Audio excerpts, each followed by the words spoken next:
السلام علیکم ورحمۃ اللہ وبرکاتہ۔ دوستو امید کرتا ہوں آپ خیریت سے ہوں گے۔ میں ہوں محمد مقصود قاسمی اور آپ دیکھ رہے ہیں باغ مدینہ یوٹیوب چینل۔ دوستو آج کی اس ویڈیو میں ہم یہ جاننے کی کوشش کریں گے کہ مسجد کا صدر یا متولی کیسا ہونا چاہیے۔ اسی طریقے سے کیا بغیر داڑھی والے انسان کو مسجد کا صدر یا متولی بنایا جا سکتا ہے یا نہیں بنایا جا سکتا؟ یہ دو چیزیں ہیں، ان کے بارے میں آج اس مختصر سی ویڈیو میں ہم جاننے کی کوشش کریں گے۔ تو میں آپ سے گزارش کروں گا جس طریقے سے آپ نے میری پچھلی ویڈیو جو فتاویٰ کی شکل میں تھیں ان کے اوپر اپنا پیار دکھایا، اس ویڈیو میں بھی پیار دکھائیے اور پورا ویڈیو کو دیکھیے، آپ کو پوری بات انشاءاللہ سمجھ میں آ جائے گی۔ تو چلیے دوستو ویڈیو کو شروع کرتا ہوں اور آپ سے گزارش کرتا ہوں پہلی بار اگر چینل کو دیکھ رہے ہیں تو برائے مہربانی سبسکرائب کر لیں۔ چلیے دوستو آپ سماعت کر لیں، میں اسکرین کے اوپر بھی لگا رہا ہوں، آپ خود بھی اس کو پڑھ سکتے ہیں۔ ایک آدمی دارالعلوم دیوبند سے سوال کرتا ہے، عنوان ہے آج کا، جس کی داڑھی نہیں ہے کیا وہ مسجد کا صدر بن سکتا ہے؟ اس بارے میں اسلام کیا کہتا ہے؟ سوال، جس کی داڑھی نہیں ہے کیا وہ مسجد کا صدر بن سکتا ہے؟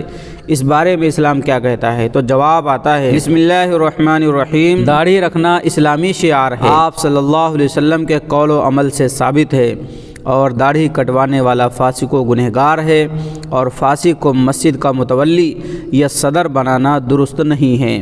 تو دوستو سن لیا آپ نے یہ فتویٰ کہ ایسے آدمی کو جس کی داڑھی نہ ہو، داڑھی کٹواتا ہو، اس کو مسجد کا صدر یا متولی بنانا نہیں چاہیے، صدر متولی بنانا درست نہیں ہے۔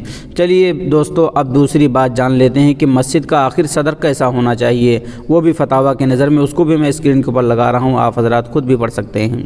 تو دوستو یہ دوسرا عنوان ہے، مسجد کے متولی کیسے شخص کو بنایا جائے؟ قرآن میں متولی کے جو صفات بیان کیے ہیں وہ کیا ہیں؟ چلیے تو اس کا جواب میں بھی آپ حضرات کو سنا دیتا ہوں۔